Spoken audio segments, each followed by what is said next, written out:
Bonjour, je suis Mathilde Juan, psychanalyste et attrapeuse de rêves, et j'aide les thérapeutes à intégrer l'utilisation des rêves dans leur pratique.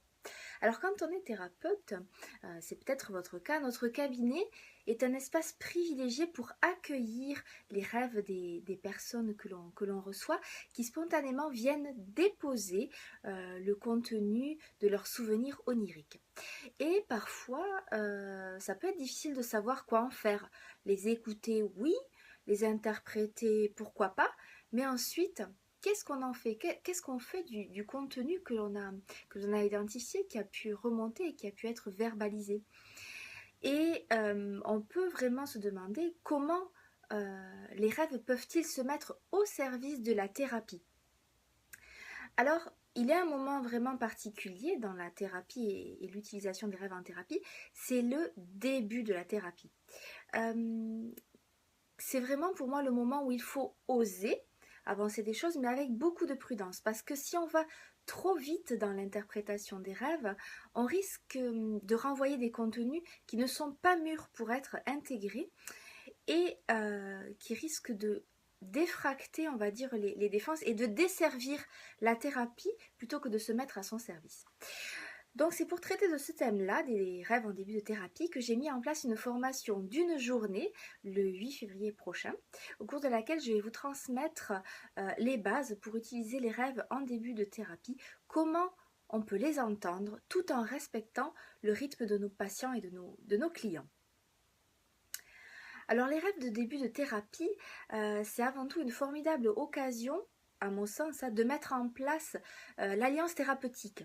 Ça va être l'occasion de montrer à notre patient, à notre client, qu'on l'entend dans toutes ses parts et qu'on est capable de l'accueillir dans toutes ses dimensions. Même ces dimensions, on va dire, cachées, qui s'expriment à travers les rêves de façon un peu étrange, un peu loufoque, un peu dérangeante aussi parfois. Les rêves en début de thérapie, c'est aussi, à mon sens, un formidable levier pour faire connaissance avec l'histoire du patient. Et c'est une façon, un moyen de construire l'anamnèse, d'avoir une idée plus précise des grands événements de vie et même de ceux qui sont cachés, que la personne ne va pas raconter spontanément de prime abord si on lui demande de nous dire quelles ont été les grandes lignes et les événements marquants de sa vie. Les rêves viennent le dire d'une façon détournée et c'est très important d'avoir les clés et la technique adaptée pour justement accueillir ces rêves d'anamnèse, de début de thérapie. Et puis, enfin, les rêves permettent aussi, en début de thérapie, de faire connaissance avec l'univers symbolique de la personne que l'on reçoit. Alors, à mon sens, le rêve, c'est un matériau plastique, c'est-à-dire qu'il peut prendre de nombreuses formes, il est polymorphe et on peut le travailler différemment selon le moment de la thérapie et puis aussi selon qui on a en face. Le rêve est au centre de la méthode psychanalytique, mais à mon sens, il peut être vraiment intégré dans toutes les thérapies. Bien sûr, Freud et Jung ont apporté des éléments théoriques très précieux, très importants, et qui sont complémentaires les uns des autres et qui nous aident à utiliser les rêves en thérapie.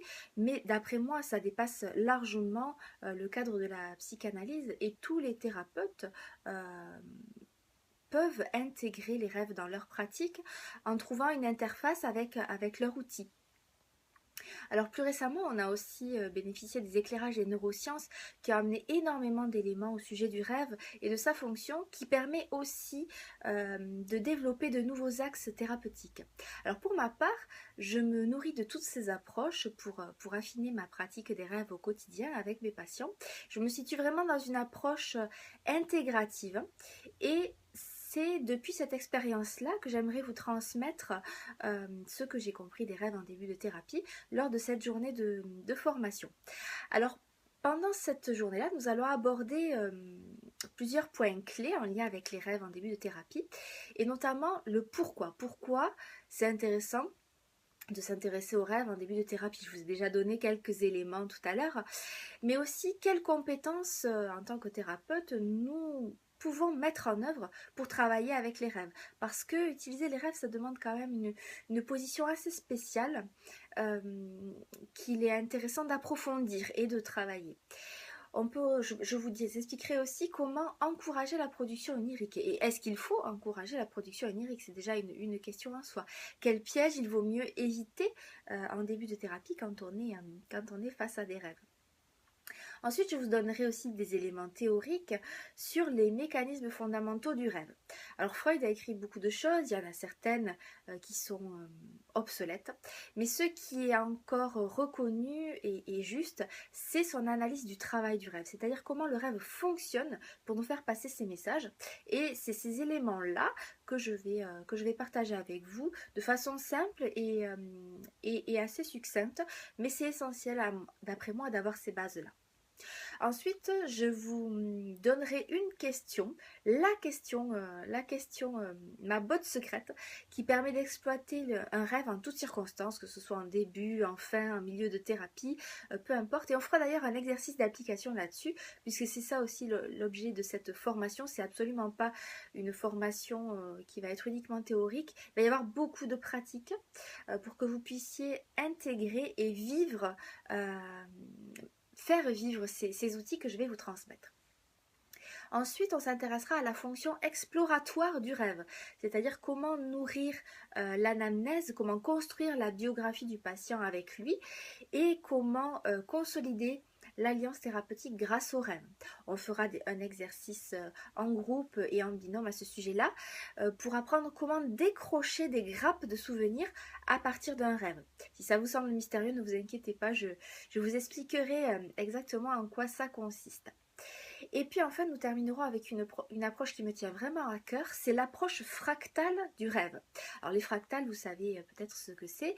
C'est par exemple quand un élément a la même forme, qu'on le regarde de très près ou de très loin. C'est le cas d'une forêt. Une forêt vue du ciel, ça a la même forme, une forme un peu mousseuse, que la mousse qu'on va retrouver sur les arbres. Et si on zoome encore à l'échelle microscopique, on va retrouver la même structure.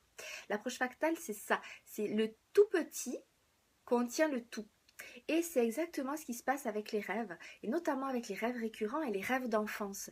Ces éléments-là, qui peuvent sembler isolés de l'histoire d'un patient, contiennent l'ensemble de son histoire et l'ensemble de sa problématique. Alors même si c'est pas toujours facile de le décrypter, on va faire des exercices pour voir comment à partir d'un rêve on peut avoir un aperçu du tout et de l'histoire et de la problématique de notre patient dans son ensemble. Alors voilà, si ce que je vous propose là vous interpelle, si ça résonne en vous, si vous pensez que ça pourrait nourrir votre pratique, eh bien je vous invite à vous inscrire à cette journée de formation qui aura lieu le 8 février à Toulouse, au 23 place Saint-Georges. Vous trouverez les modalités d'inscription dans le mail que vous avez reçu associé à cette vidéo. Ou bien vous pouvez également les retrouver sur mon site internet www.mathildejuan.com. Je vous dis à bientôt.